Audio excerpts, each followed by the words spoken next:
Donc, bonjour à tous et bienvenue sur cette interview spéciale de Anthony Murgo, cambiste professionnel et cofondateur d'Edgefound, qui va parler du secteur technologique de la blockchain et ses opportunités. Et notamment, nous évoquerons dans cet entretien la plus belle pépite du portefeuille d'Anthony, à savoir le security token de l'entreprise DT Socialize Holding, dont je vais laisser le soin à Anthony de nous résumer un petit peu ce que fait cette société FinTech. Oui, bonjour à tous. Merci beaucoup, Nali. Un salut à toi. Donc, juste pour faire une petite introduction rapide avant de rentrer dans le vif du sujet, je précise que je ne suis pas dans des conditions optimales, hein, puisque, comme tu le sais, Nali, je suis actuellement en vacances au ski, à la montagne, pour prendre un peu d'air frais. Et c'est pour ça que vous voyez un petit décor un petit peu particulier aussi derrière moi. Malgré tout, j'ai accepté de faire cette interview parce que je trouve que c'est super intéressant de rentrer dans un détail peut-être un peu plus technique ce soir. Et donc, pour commencer, pour vous résumer un petit peu de quoi on parle, il s'agit de la DT Socialize Holding, donc une entreprise fintech aujourd'hui. Hein, ça n'a pas toujours été le cas, hein, puisqu'autrefois, on parlait d'une simple société technologique. Et si je remonte encore plus loin dans le passé, on parlait même juste d'une idée et d'une vision, celle d'un homme, celle de Daniel Marinelli, le président directeur général en charge de la DT Socialize Holding aujourd'hui. Et donc, qu'est-ce que c'est cette fameuse holding, cette fameuse fintech? C'est un écosystème à 360 degrés constitué de plusieurs filiales, hein, puisque c'est le but d'une holding. Donc, il y a des filiales propres à la finance et il y a des filiales qui sont plus des filiales technologiques, développement de software et de technologie, principalement axées sur la technologie blockchain. Et donc, le cœur même de cette holding, c'est grâce à la technologie blockchain, vous rendre la propriété de vos données, ce qu'on appelle le data, le big data. Peut-être que certains d'entre vous ont déjà entendu ce terme plusieurs fois à la télé ou sur Internet. Le big data, c'est tout simplement les données que nous allons générer numériquement suite à nos interactions sur Internet. Donc, autant dire que tout le monde en génère.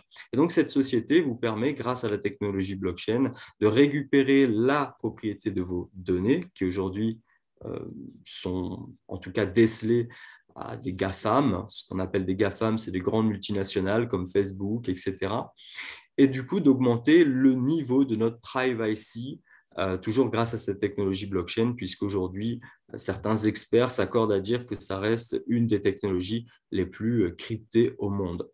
Et donc, cette fintech, qui est un écosystème, encore une fois, à 360 degrés, regroupe plusieurs entreprises, plusieurs filiales. Et le principal objectif de Daniel Marinelli, outre le fait de rendre les données à ses utilisateurs, la propriété des données, et également d'améliorer la vie privée des utilisateurs qui vont utiliser les technologies, eh bien, c'est aussi de réconcilier aujourd'hui le monde bancaire traditionnel qui, autant dire, se fait un petit peu vieux, avec le monde de la blockchain, c'est-à-dire de réunir ces deux mondes finalement qui peuvent très bien coexister si on se donne la peine de regarder un petit peu justement ce que fait DT Socialize Holding.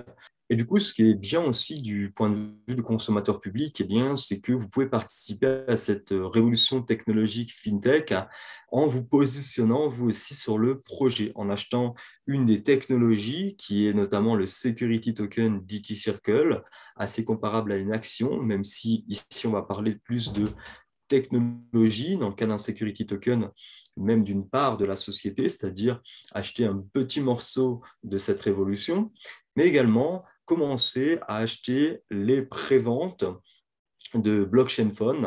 Un blockchain phone, qu'est-ce que c'est? C'est un téléphone qui fonctionne sur la blockchain, qui vous permet d'être rémunéré justement en faisant finalement ce que vous faites déjà au quotidien avec votre propre smartphone. Donc voilà. Donc, ma première question, c'est quelle est la différence entre le security token de DT Circle et les autres cryptoactifs, comme le Bitcoin par exemple, hein, pour n'en citer qu'un, et en quoi il serait plus sécurisé de détenir ces security tokens plutôt que d'autres cryptos? Alors ça, c'est une très très bonne question. J'ai envie de dire qu'on commence très très bien et on fait bien puisqu'effectivement le Security Token DT Circle, c'est l'élément de base aujourd'hui qui est mis en avant par la société. Et ce security token n'est pas du tout comparable avec une crypto-monnaie standard telle que vous les connaissez. Prenons cet exemple effectivement du Bitcoin, qui de par sa nature est dans le sens, je dirais, où le Bitcoin a une valeur extrêmement volatile, qui repose finalement uniquement sur le fameux principe de l'offre et la demande. Donc le Bitcoin, pour vraiment rester dans cet exemple, c'est un actif qui cote sur des places de marché qui sont complètement décentralisées, donc qui cote H24, 7 jours sur 7, qui ne bénéficie d'aucune protection, d'aucun coupe-circuit comme on en a par exemple sur les actions. Il n'y a pas de chambre de compensation non plus. Donc ces places de marché ne jouissent aujourd'hui d'aucune réglementation, certification ou quoi que ce soit, aucune reconnaissance légale, en tout cas, du produit financier en tant que tel. Donc le Bitcoin, au début, pour remettre un petit peu les choses dans son contexte, eh bien, c'était une technologie avant d'être un actif. Aujourd'hui, ce n'est plus une crypto-monnaie, c'est juste un crypto-actif. Et oui, parce que n'étant pas régulé, ni réglementé ou certifié, eh bien, on peut dire qu'il s'agit en quelque sorte d'un actif relativement dangereux aujourd'hui. Vous avez pu très certainement le constater pour les crypto-adeptes que le Bitcoin peut prendre des plus 20%, plus 15%, moins 30%, et sur des faits complètement relatifs. Par exemple, on ne va pas le citer, mais une personne qui est à la tête d'une multinationale et qui s'en va tweeter quelque chose sur Twitter, justement, qui va faire bouger l'actif, puisqu'il manque énormément de liquidité. Donc, le but de DT Socialize aujourd'hui, qu'est-ce que c'est? Eh bien, c'est justement de réconcilier le marché traditionnel avec ce fameux marché décentralisé. Et comment? Eh bien, en créant des valeurs qui ne reposent pas uniquement sur ces états de fait d'offres et de demandes, comme on l'expliquait précédemment avec le Bitcoin, mais qui vont avoir également une véritable valeur intrinsèque. Donc, c'est l'objectif et le but même du security token qui profitera, lui, d'une cotation bilatérale, à la fois sur un marché décentralisé, mais qui sera aussi introduit en custodie. Alors, en custodie, c'est en garde, dans un véritable établissement bancaire. Et on sait aujourd'hui, naturellement, qu'un établissement bancaire jouit des régulations financières les plus strictes au monde en matière de régulation, certification, réglementation, etc. Security token et sa valeur, pour résumer, va être protégé par tout ce que je viens d'évoquer précédemment, avec sa cotation bilatérale à la fois sur un marché décentralisé et sur un exchange bancaire, mais également ce fameux phénomène de double arbitrage où le token va représenter l'action de la holding DT Socialize et où l'action sera, elle, cotée sur un marché type actionnaire classique, notamment à la bourse de Londres, au London Stock Exchange. Et ça, c'est très intéressant, puisqu'effectivement, là, on parle du security token qui va représenter des parts de cette holding, de ce projet, mais également de l'action, puisque la société entame aujourd'hui une cotation, une introduction en bourse au fameux LSE, London Stock Exchange, donc à la très prestigieuse bourse de Londres. Donc, ce phénomène d'arbitrage, on ne va pas rentrer aujourd'hui trop dans ce détail, je pense, mais c'est un phénomène qui, pour la première fois au monde, verra le jour. Donc, c'est, on va dire, assez exceptionnel dans le monde de la blockchain et de l'investissement financier. Donc, si je comprends bien, Anthony, quand on parle du Bitcoin et des autres crypto-monnaies, en fait, ces crypto-monnaies sont hautement manipulables, si j'ai bien compris. Et au niveau de la liquidité et de la sécurité, c'est pas si... sécuritaire. Oui, voilà. Je voulais chercher un autre mot, mais voilà. Tu veux bien un petit peu appuyer sur cet élément-là pour bien comprendre, encore une fois, que ce soit donc les personnes qui sont déjà dans le secteur de la crypto, comme ceux qui sont un petit peu moins informés. Oui, bien évidemment. Alors, c'est vrai qu'aujourd'hui, les crypto-monnaies telles qu'on les connaît, l'ensemble des crypto-actifs et des altcoins qui sont cotés au quotidien sur un marché décentralisé que vous pouvez tout simplement échanger à l'aide d'un exchange comme Binance, Kraken, Coinbase, les plus fameux, eh bien, la plupart de ces crypto-actifs, en tout cas, n'ont aucune valeur intrinsèque et repose, comme je le disais précédemment, uniquement sur le phénomène de l'offre et la demande. Donc, on a une liquidité complètement médiocre du Bitcoin qui en fait effectivement un actif hautement manipulable. Comme je l'expliquais précédemment, c'est ce qui, en tout cas, explique que le cours peut décaler de 30% en 5 minutes quand il y a une toute petite injection, par exemple, de 1 milliard de dollars, qui, en tout cas, dans ce monde, n'est pas grand-chose, 1 milliard de dollars, ou un tweet de personnalités publiques comme Elon Musk, par exemple, etc. Donc, en gros, pour résumer, vous pouvez vous réveiller à 3 heures du matin et constater qu'il a perdu 90% de sa valeur. C'est vraiment possible. Et je dirais qu'il y a d'autres facteurs aussi qui… Reprenons le Bitcoin. Le Bitcoin consomme aujourd'hui en énergie électrique déjà plus que certains pays, vous vous rendez compte, sans parler des quelques pays qui ont déjà commencé à l'interdire. Effectivement, le Bitcoin est déjà interdit dans certains pays. Christine Lagarde, la BCE, Banque Centrale Européenne, qui met en garde, Yellen, la Fed, qui le critique. Vous savez, prenez comme réflexion, si un jour le FMI décidait de bannir le Bitcoin de la sphère financière, le FMI, c'est le Fonds monétaire international, s'il décide de le bannir de la sphère financière, ce serait quasiment tous les pays du globe qui l'interdiraient également. Le Bitcoin, c'est une crypto-monnaie qui est décentralisée, c'est vrai, mais qui reste quand même très influençable et je dirais manipulable par les phénomènes et les organismes officiels extérieurs. Donc autant dire que son avenir est plus qu'incertain. D'accord, merci. Je pense que c'était assez clair. Et du coup, le DT Coin, à ne pas confondre avec le Security Token, à quoi ça sert et comment on détermine son prix alors? Le Bitcoin, effectivement, c'est une crypto-monnaie et j'ai envie d'appuyer sur ce terme, crypto-monnaie. Parce que précédemment, on parle de crypto-actifs qui, à la base, devaient être des crypto-monnaies, c'est-à-dire servir d'échange, etc.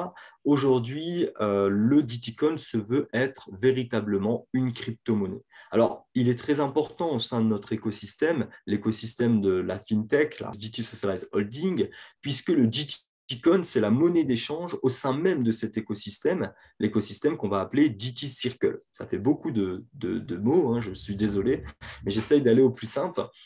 Donc, le Bitcoin, il s'agit d'une crypto-monnaie qui a une véritable valeur intrinsèque et qui ne repose pas uniquement sur une capitalisation complètement décentralisée avec cet unique phénomène d'offre et de demande qu'on évoquait justement précédemment.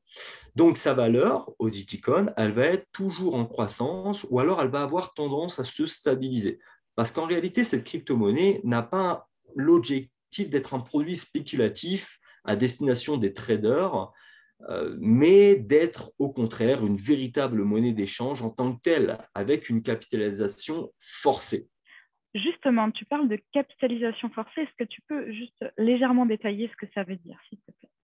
Alors oui, c'est vrai que la capitalisation décentralisée en tant que telle, on a plus l'habitude j'essaye de simplifier les choses, mais d'être dans ce phénomène. Ici, capitalisation forcée, en réalité, cette capitalisation forcée ne va pas être déterminée par le code blockchain, mais par la place de marché qu'on va appeler le forced market cap, où le Bitcoin est actuellement inséré, qui va exploiter en réalité des concepts qui vont être repris par certaines pièces, certaines coins, si vous préférez, de DeFi, de la technologie DeFi, qu'on va appeler des tokens élastiques, ou au contraire des crypto-monnaies standards, là, les quantités vont être gérées selon des processus qui vont viser à contrôler le prix. Donc, j'essaie vraiment de rester simple. L'exchange FMC, qu'on pourrait comparer par exemple à Binance, mais qui n'est en aucun cas comparable, mais c'est un exchange, FMC pour Forced Market Cap, justement, capitalisation du marché forcé. Eh bien, cet exchange va être régulé aujourd'hui via la filiale UP Market, qui possède la régulation bancaire lituanienne, qui est une des plus prisées dans le secteur de la crypto, car bien plus on avance sur le sujet, même si on a des pays, et notamment, on peut le citer, la France, qui commence également à introduire quelques régulations et certifications très strictes et donc très prisées.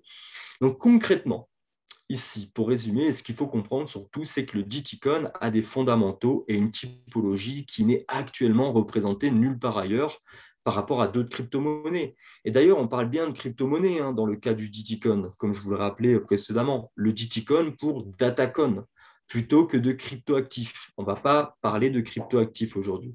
Vous avez un document qui est mis à disposition par la société pour les plus chevronnés. Ce document se nomme DT Infrastructure.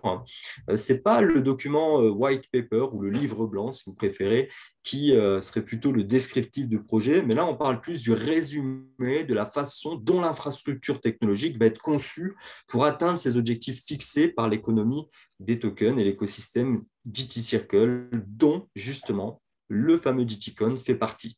Donc, je vous invite vraiment à consulter pour ceux qui le souhaitent, qui veulent avoir plus de détails techniques. C'est un document vraiment qui est très lourd, mais qui rentre vraiment en profondeur dans la technologie et dans la conception même du DTCoin et de tout le reste finalement. Ok, alors tout à l'heure, j'ai entendu que tu as parlé de token élastique.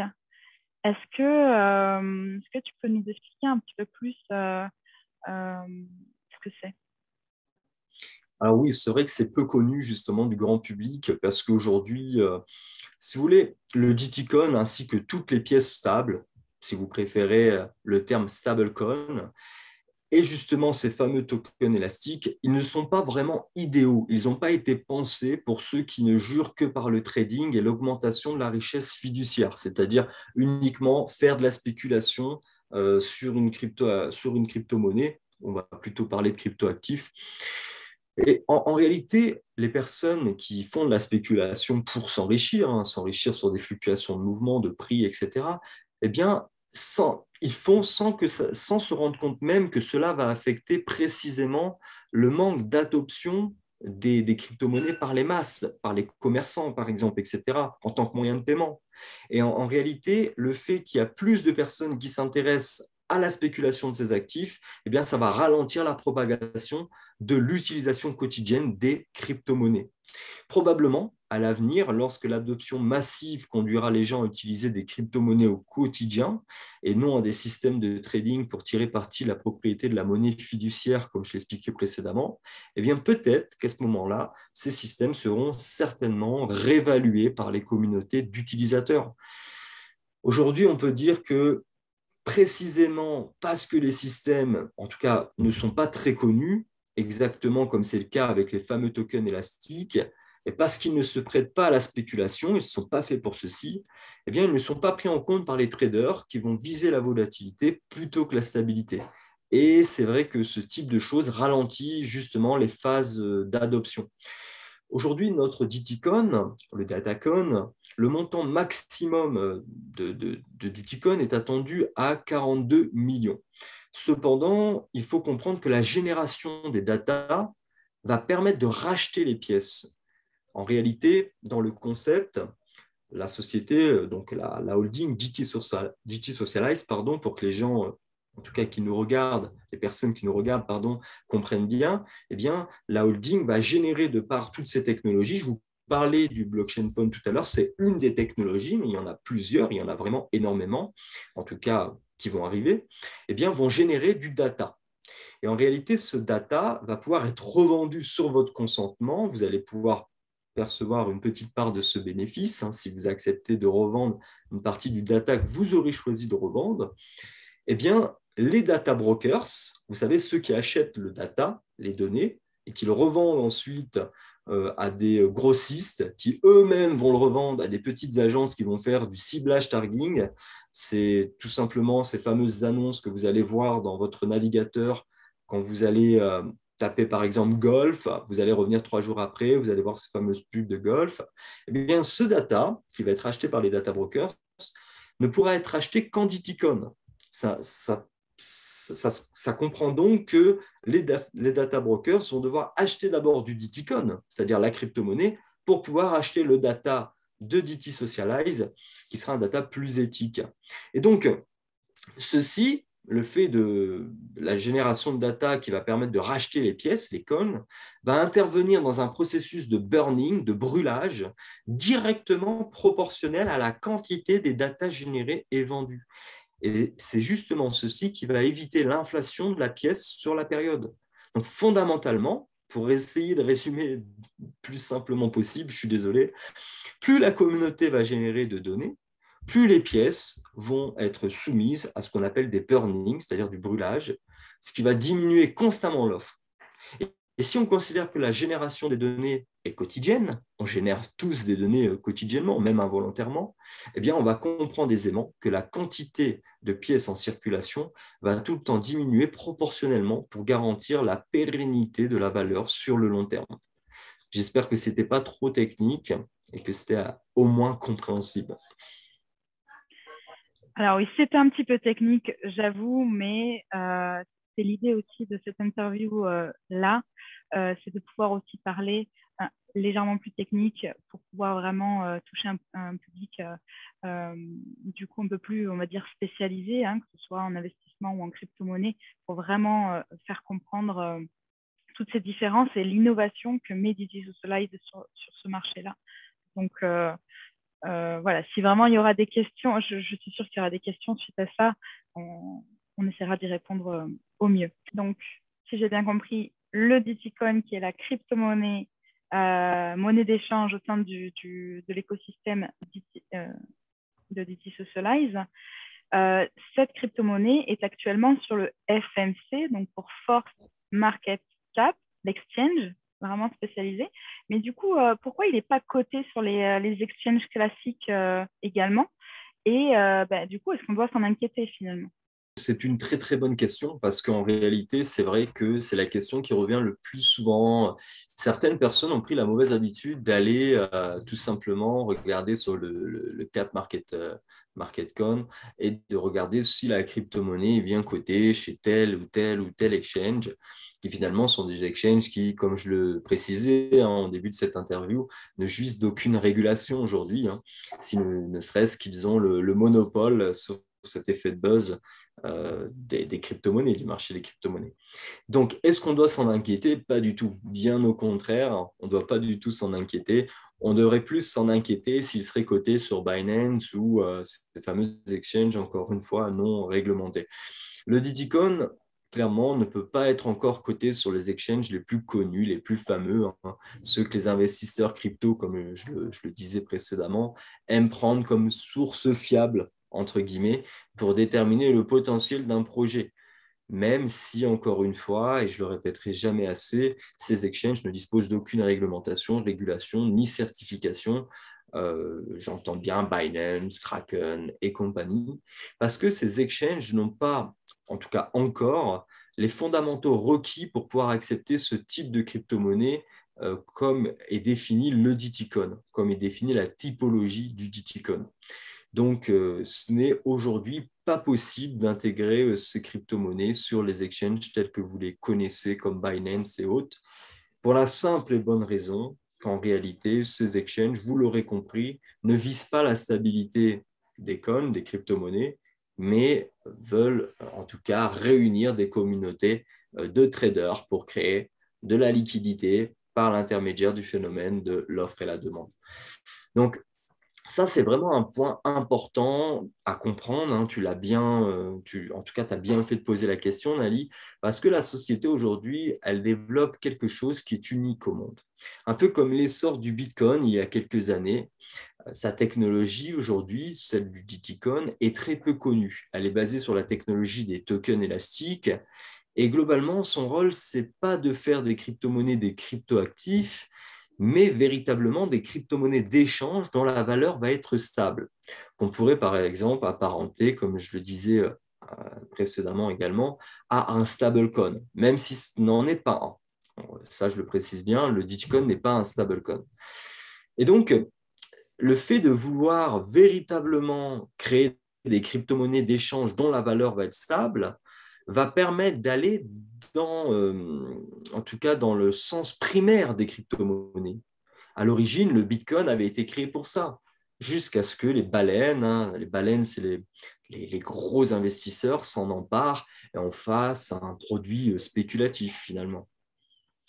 Et plus précisément, tu parlais du FMC, donc le Forced Market Cap, hein, qui est la marketplace qui est dédiée au DigiCoin, hein, je vous le rappelle. eh bien, en utilisant le système de cycle de jetons élastiques, va garantir que la pièce, le cône, n'est pas valide pour des activités spéculatives. Le forçage sur la quantité va être en effet contrôlé de manière inversement proportionnelle à la croissance du prix et aux quantités de burning, hein, le fameux brûlage que je vous ai expliqué précédemment, pour en réalité faire que le prix ne subisse pas de volatilité, mais tend à être stable sur le long terme. Donc, si j'ai bien compris, encore une fois, le FMC, donc l'Exchange Forward Market Cap, est né avec la même logique finalement que les jetons élastiques qu'on retrouve dans la DeFi au final. Oui, ça oui, c'est exactement ça, effectivement, c'est-à-dire éviter la volatilité des prix pour une utilisabilité efficace de la pièce, du coin.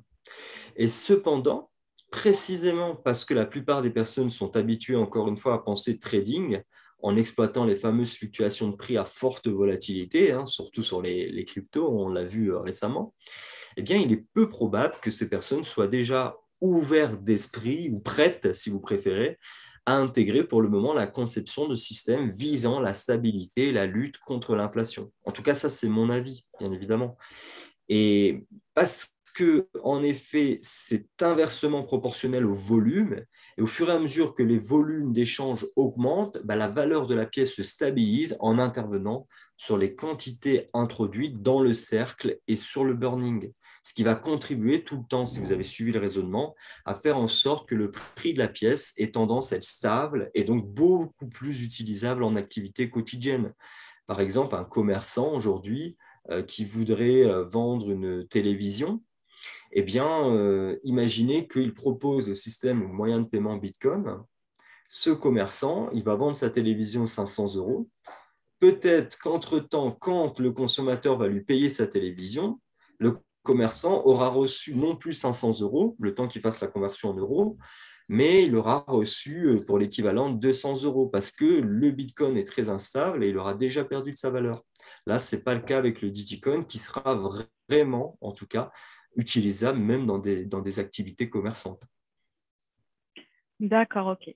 Donc voilà, si on avait quelque chose à retenir, c'est que le Diticoin au sein de l'écosystème de DitiCircle sert de monnaie d'échange, qu'elle est stable, non fluctuante, en tout cas non spéculative comme le reste. Donc on imagine bien qu'on pourra vraiment acheter auprès des commerçants et en ligne. Du coup, dans le futur, bon, ce sera l'occasion d'une autre partie. Revenons du coup sur le security token. Je pense que ce qui va intéresser très certainement le plus les investisseurs, c'est comment estimer sa valeur dans le futur. Parce que là, actuellement, on sait qu'on peut l'acheter, l'acquérir encore quelques temps avant l'introduction en bourse. Donc là, nous sommes le 16 février à 8,75 €. Il va petit à petit monter jusqu'à 10 € au moment de l'introduction. Et du coup, comment vraiment estimer sa valeur? Est-ce que tu peux nous dire, est-ce qu'il y a un calcul? Voilà. Alors oui, ça c'est très intéressant également comme question. Je la sentais venir parce que effectivement, c'est la question, comme tu l'as bien résumé, que chacun d'entre nous se pose, même moi. J'aime bien faire des estimations, mais ça reste que des estimations personnelles. Chacun finalement peut faire ses propres estimations personnelles, en tout cas depuis les éléments du document qui va être destiné aux investisseurs et aux institutionnels, les fameux documents d'equity qui présentent vraiment en long et en large le marché, les analyses SWOT, etc. etc. Donc, bien sûr, des personnes comme moi qui sont cambistes professionnels et qui travaillent dans un milieu, le milieu de la haute finance, on travaille aussi avec des analystes et les analystes sont champions pour faire des prévisions presque similaires aux prévisions météorologiques. Demain, il pleut, mais en réalité, il fait du beau soleil. Donc, pour résumer, ça reste des estimations puisque la valeur du security token ou de l'action va dépendre du développement de la société, de sa situation financière, des stratégies qu'elle va mettre en place aujourd'hui et aussi dans le futur. Si on pouvait déjà prévoir avec exactitude un montant de valorisation, que ce soit du token ou de l'action d'IT Socialize, ça serait vraiment trop beau hein, pour être vrai. Il faudrait avoir cette fameuse boule de cristal qui fonctionne pour le coup. Malheureusement, Nous ne l'avons pas. En tout cas, moi, je ne l'ai pas. J'insiste vraiment là-dessus parce qu'on ne peut pas prévoir avec exactitude la valeur d'un actif tel qu'il soit. Cela dit, si on s'en réfère aux éléments donnés sur le document produit pour les institutionnels, ce fameux document Equity que vous pouvez vous procurer sur demande, ces éléments vont être basés sur un marché qui est énorme aujourd'hui et qui est de plus en plus utilisé. Et je vous parle bien évidemment du marché du big data, qui est le cœur même de l'écosystème d'IT Socialize, puisque c'est sur ce marché qu'elle a décidé aujourd'hui d'exploiter ses propres technologies et sa propre vision. Donc, moi, je pense qu'il serait vraiment insensé de penser que le token et l'action ne vont pas avoir une valorisation croissante extraordinaire, puisque le concept de la société est vraiment novateur, unique et se développe sur un marché en croissance phénoménale. Le marché du data, prenez les data, donc les données, ils sont produites chaque jour et de plus en plus en fonction de l'évolution des technologies. Aujourd'hui, on a des appareils connectés à la maison, le secteur de l'intelligence artificielle qui, lui, se développe de plus en plus vite. On a des voitures connectées qui arrivent sur le marché, etc., etc. La data, c'est considéré aujourd'hui par les plus grands analystes. On parlait d'analystes justement précédemment. Eh bien, la data, c'est considéré aujourd'hui comme l'or noir des prochaines années.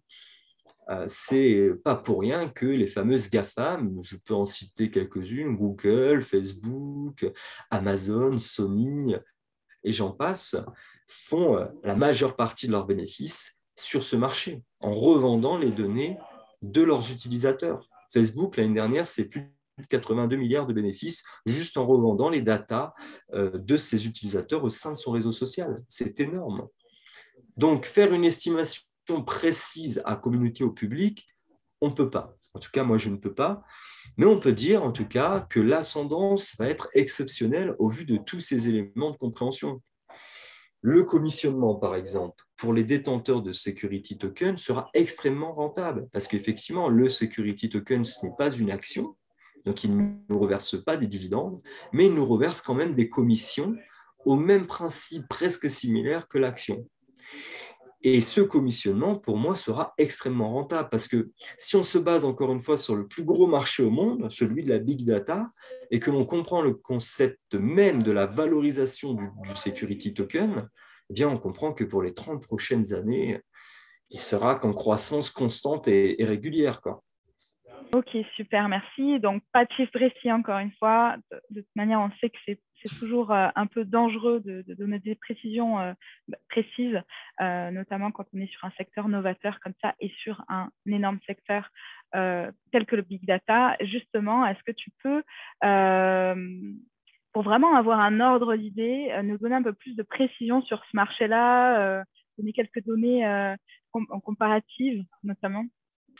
Alors oui, effectivement, le marché du big data, c'est un des plus gros marchés aujourd'hui, en tout cas, puisqu'il a même dépassé, je parle en termes d'échanges journaliers, les marchés qui étaient considérés autrefois comme les plus gros marchés d'échanges journaliers au monde, à savoir le marché de la dette et le marché des devises. Vous savez, le fameux marché du Forex. Là, c'est plus de 5 milliards de dollars d'échanges journaliers en temps normal pour le marché du Forex.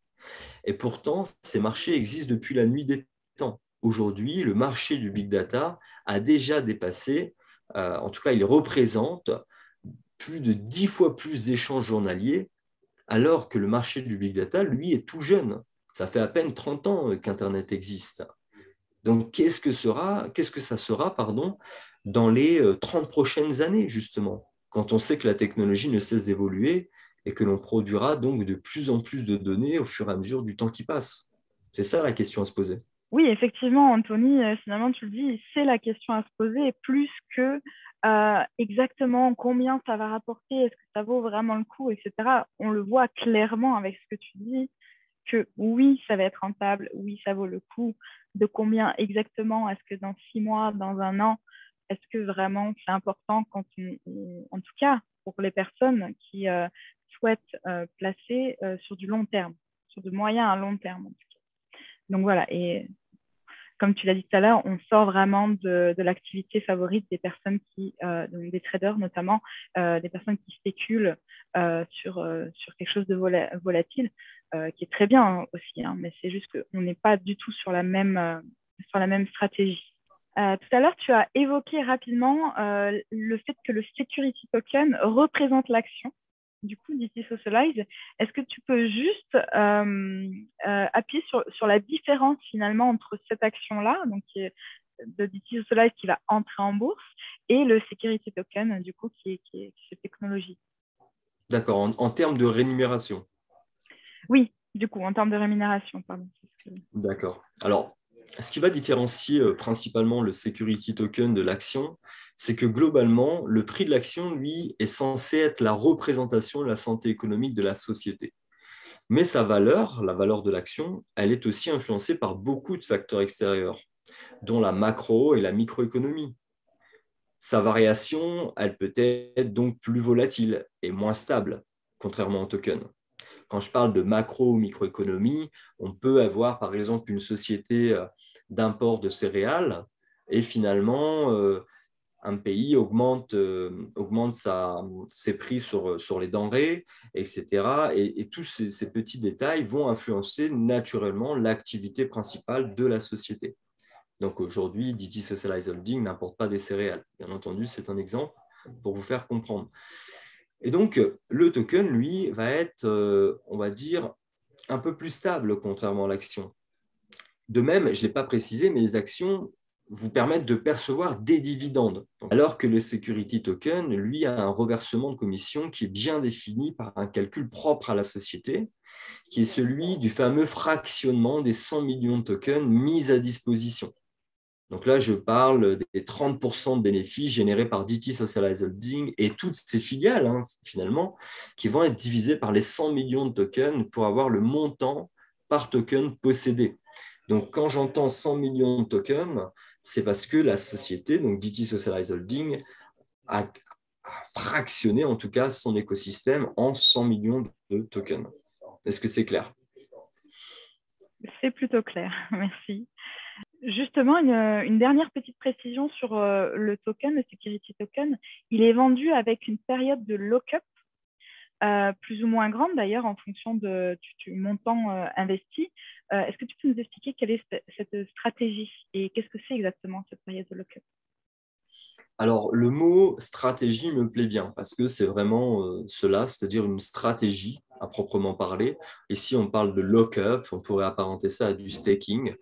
Euh, pour résumer, la plupart des détenteurs de tokens bénéficient effectivement d'une période de lock-up, à part tous les premiers qui étaient plus avant-gardistes, qui étaient très pionniers, là où la société, en tout cas, n'avait pas encore créé la finalité de son écosystème. Eh bien, ces personnes qui ont pu acquérir le security token en étant plus avant-gardistes, c'est-à-dire en prenant plus de risques finalement, en ayant une vision plus pionnière, eh bien, ces personnes n'en ont pas. Donc, c'était de mémoire avant le 1er mars de l'année 2021. Tous ceux qui achetaient des tokens, ils n'avaient pas cette fameuse période de lock-up. Et donc, bon, ces personnes représentent une petite minorité. Donc, le lock-up, qu'est-ce que c'est?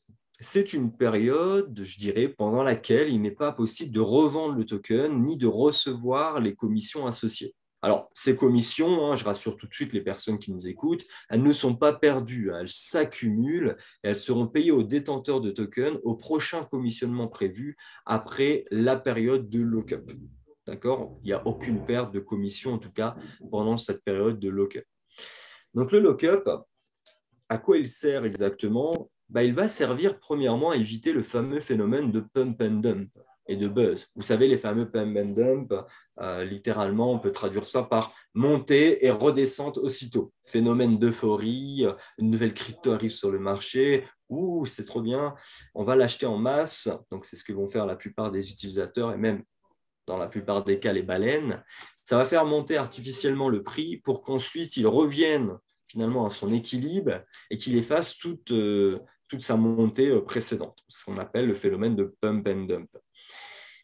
en réalité, si DT Socialized Holding a choisi d'aller dans le sens de la cotation du token synchronisée avec la cotation de l'action, hein, puisqu'en réalité, c'est ce qui va se passer, le token va s'introduire, va rentrer en cotation au moment où l'action de la société, donc là, je ne parle plus du token, où l'action de la société va, elle, s'introduire au London Stock Exchange, à la bourse de Londres. Donc, on aura vraiment une cotation synchronisée entre les deux actifs, d'accord ?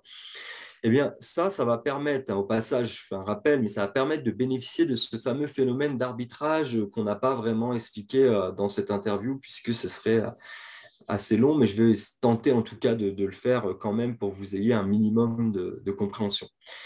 Et en réalité, en tout cas, ce phénomène d'aller coter le security token en parallèle avec l'action, c'est pour justement protéger le token de cette haute volatilité qu'il pourrait subir. Un exemple très simple et fictif pour définir un petit peu qu'est-ce que cette cotation bilatérale. Si le token vaut par exemple 30 € et que les actions valent 20 €, alors les acheteurs, qu'est-ce qu'ils vont faire ? Ils vont se précipiter pour acheter l'action, qui elle va être moins chère puisqu'elle coûte 20 €. Parce que d'un autre côté, il y aura un token à 30 €. Et à ce moment, les actions pourraient grimper par exemple à 32 € et vice-versa, etc. Donc si après c'est l'inverse, c'est le token qui est plus cher que l'action, pardon, qu'est-ce qu'ils vont faire les investisseurs, les acheteurs ? Ils vont aller se précipiter sur le token et ils vont vendre l'action, et ainsi de suite. Et finalement, on bénéficie de ce système de cotation bilatérale qui vise à maintenir une liquidité stable et qui vise tout le temps justement à valoriser de plus en plus les actifs.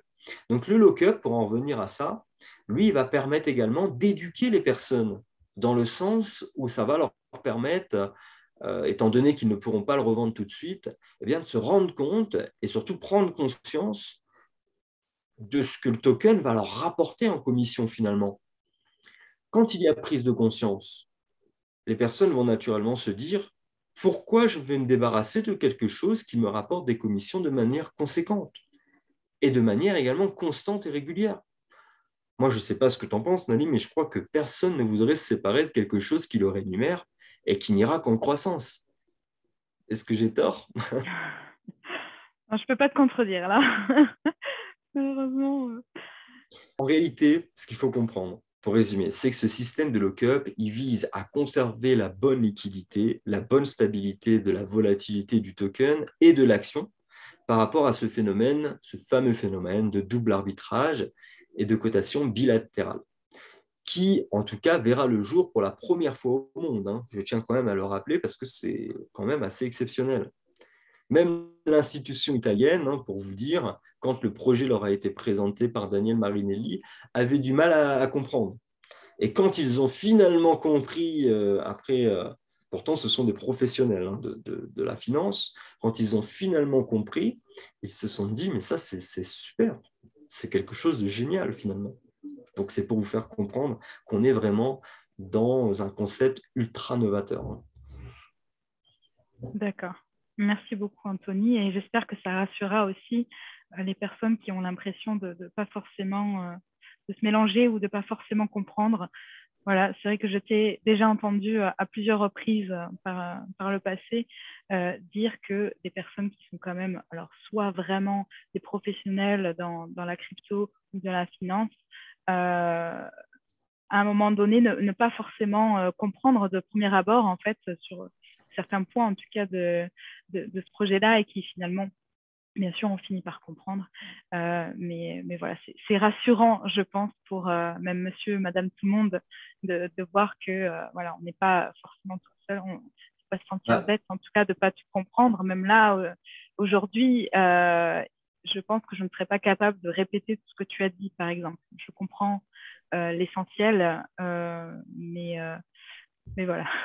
Surtout, oui, en réalité, tu as raison, mais surtout que, bon, moi je précise, hein, je suis cambiste professionnel, je ne suis pas exactement un expert crypto, mais de par mes connaissances, en tout cas dans le domaine de la finance et ma culture personnelle de passionné des actifs crypto, effectivement, je tends à vouloir comprendre un petit peu en détail les technologies qui sont derrière chaque cryptoactif ou crypto-monnaie. Parlons de crypto-monnaie dans notre cas.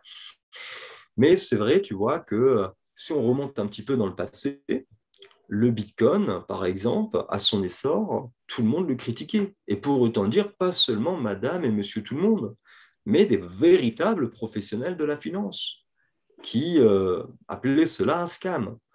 Qui Oui, aujourd'hui, pourtant, vous allumez votre télé, on parle des crypto-monnaies. Si vous allez sur BFM TV Business, les crypto-monnaies sont au cœur de l'émission aujourd'hui, ce qui n'était pas le cas il y a encore quelques années. Donc, le fait d'être sur une technologie complètement novatrice, c'est vrai que certaines personnes qui pourtant paraissent des experts peuvent parfois se tromper. Et c'est pas quelque chose de négatif. Tout le monde peut se tromper. Mais quand on développe sur un marché complètement novateur, il faut bien prendre en considération cette variable qui ne peut pas être comprise subitement, même par des personnes qui sont pour autant experts de certains domaines qui sont parallèlement, en tout cas, je dirais, rapprochés. je dois te rappeler des souvenirs, justement, d'une confrontation que tu as eue sur un certain canal au sujet du Bitcoin, à son tout démarrage, où tu avais justement des professionnels face à toi, et toi aussi, hein, professionnel. Et je crois on t'a un petit peu traité d'éliminer à l'époque quand tu disais que justement le Bitcoin avait de l'avenir et que c'était voilà. Euh, Oui, ouais, non, mais c'est vrai, effectivement, ça me rappelle des souvenirs qui me font un petit peu sourire aujourd'hui, hein, mais c'est de bonne guerre, puisque à l'époque, bah, moi j'étais un fervent défenseur de la technologie blockchain et je rappelais, en tout cas j'évoquais que c'était bien évidemment, encore une fois, mon avis personnel, que la blockchain serait l'élément principal du web 3.0, hein, qui arrive d'ailleurs très prochainement à vitesse grand V.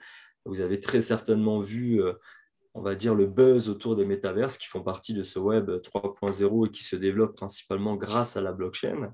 Et c'est vrai qu'à l'époque, quand je parlais comme cela, quand je incitais toutes les personnes à se positionner assez lourdement sur cette technologie, sur le Bitcoin, sur ce cryptoactif, on m'a, effectivement, c'est le mot, on m'a en tout cas décerné le titre d'illuminé.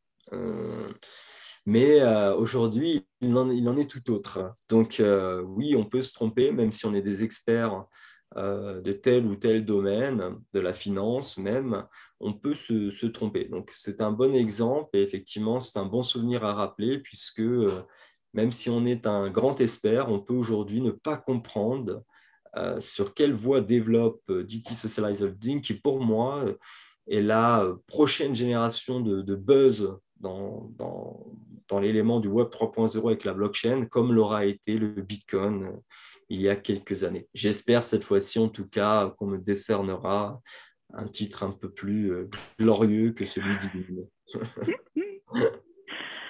ok, ça marche. Donc, je crois qu'on l'a compris, le security token a l'air d'être quand même très intéressant en termes du coup d'acquisition de technologie et de retour sur investissement. Et justement, pour ceux qui sont à la recherche de diversification de portefeuille et d'actifs, est-ce que le security token est une bonne stratégie et est-ce qu'elle est suffisante surtout? Alors oui, c'est marrant que tu me poses cette question justement parce que bah, tu le sais hein, que je suis assez lourdement positionné sur le security token DigiCircle. Donc, est-ce que c'est une bonne stratégie d'en posséder? Moi, je dirais que oui, quand même. Maintenant, est-ce que c'est une bonne stratégie de diversification? Bah, ça va surtout dépendre du portefeuille d'actifs que détiennent les personnes.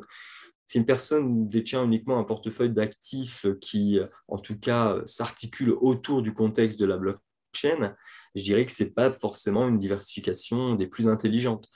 Mais sachant que notre security token se démarque de la plupart des autres cryptoactifs, il n'a strictement rien de comparable, je pense que c'est tout de même intéressant d'en posséder au moins un minimum.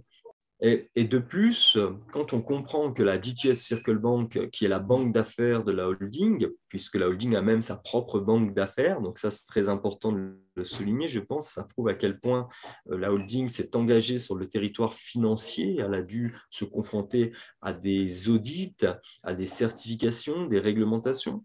Et donc cette banque d'affaires qui est la nôtre, hein, qui est celle de DT Socialize, pourra faciliter la tokenisation des société à travers les mêmes legal frameworks qu'a utilisé DT Socialized Holding pour notre fameux security token.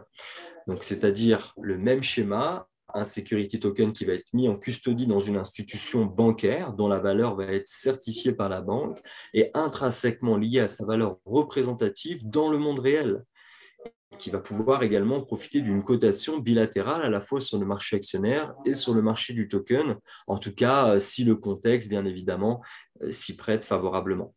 Donc, toutes les structures qui voudront se tokeniser pourront mettre en place ce même processus de tokenisation grâce à la DTS Circle Bank, avec, encore une fois, je le répète, les mêmes legal frameworks certifiés et réglementés. Donc, pour en revenir à ce concept de diversification, en étant avant-gardiste et en se positionnant sur le security token DT Circle, l'investisseur, lui, il va avoir l'intérêt et la possibilité de pouvoir élargir finalement son portefeuille en termes de diversification, car il va pouvoir accéder en avant-première à tous les autres security tokens que proposera prochainement la DTS Circle Bank pour d'autres sociétés, et cela pourrait très bien être des sociétés de l'ampleur de Walt Disney, Nike, ou encore des petites structures ou des petites associations. Donc, voilà, j'ai envie de dire que pour répondre clairement à la question, les investisseurs, eux, vont pouvoir acquérir ce type d'actifs en portefeuille qui ne dépendent pas uniquement d'un phénomène d'arbitrage basé sur l'offre et la demande, mais sur tout le concept qui est expliqué précédemment. Et ça, c'est une ouverture extraordinaire. C'est une nouvelle porte à la diversification d'actifs beaucoup plus sécurisée et beaucoup plus rémunérateur en termes de valorisation sur le long terme. Et merci. Et du coup, un petit dernier mot peut-être à rajouter sur ce que tu veux. Alors, un petit dernier mot. Je dirais que pour finir, on en a parlé là brièvement dans une des questions que tu m'as posées. Le métaverse. Le métaverse, vous avez très certainement dû en entendre parler, toi aussi, Nali. C'est un sujet qui fait clairement le buzz en ce moment et sur lequel j'ai envie de dire qu'il faut clairement aussi se positionner en termes de timing et de momentum surtout. Eh bien, pourquoi je vous parle de ceci? Je dirais que ça tombe bien parce que justement, Dicky Socialize lance également son propre réseau social métaverse qui s'appelle YouMetaWorld, qui n'a strictement rien à voir avec les métaverses tels que vous avez pu déjà les voir passer sur Internet, comme celui de Facebook ou autre. YouMetaWorld va également offrir de nombreuses possibilités. Je ne veux pas trop rentrer dans les détails, mais soyez curieux. Et en termes de possibilités, notamment en ce qui concerne la création et la revente des NFT. Mais pas que. Donc voilà, mon petit dernier mot, je vais rester là-dessus. Faire un petit teasing du coup. Oui, un petit teasing et surtout montrer à quel point la société, en tout cas DT Socialize, est en avance et s'implique activement sur les marchés de demain qui ont déjà commencé en termes de timing. Oui, c'est vrai que j'ai vu passer un article récemment qui parlait donc du métaverse, on en parle beaucoup comme tu dis, qui disait oui, le métavers, c'est le futur. Et donc, je ne sais plus s'il y en a qui disent entre 3 et 5 ans. Ça existera réellement dans 3 et 5 ans.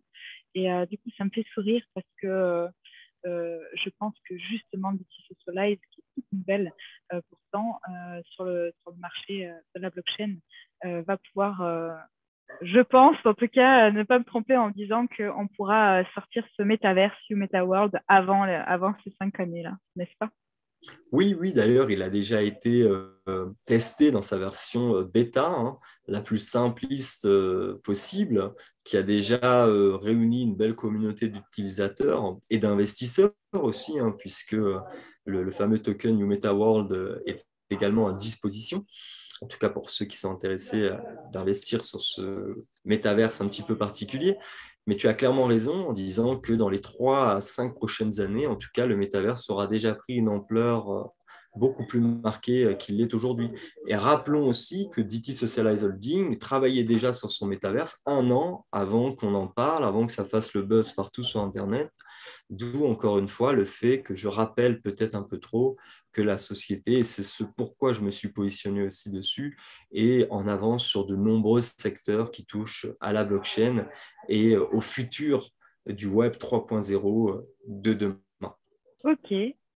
Bon, bah, je te remercie, Anthony, pour le temps accordé pour ces explications qui, je pense, bien que techniques, sont plutôt assez claires. J'espère que vous pouvez dire en commentaire, en tout cas, si ça a été clair pour vous aussi, n'hésitez pas. Et puis bon, peut-être que on refera une autre session sur d'autres sujets dans ce cas-là. Bien, toujours un plaisir, Nali. En tout cas, merci pour ces questions qui étaient très intéressantes, hein. J'ai pris plaisir à y répondre. Encore une fois, comme tu l'as dit, j'espère que c'était un minimum compréhensible pour tout le monde, hein. Et puis, je m'excuse au passage, hein, je le rappelle, je suis actuellement en vacances de ski. Et donc, s'il y a eu un petit peu de bruit et autres, il faut dire que je ne passe pas mes vacances tout seul. Donc, je m'excuse hein, également pour cela. Mais c'était un véritable plaisir et encore une fois, un grand merci à toi, Nali, de m'avoir permis en tout cas de faire cette interview. Bonne journée, bonne soirée à tous. Merci, bonne soirée Nali, bonne soirée à tous.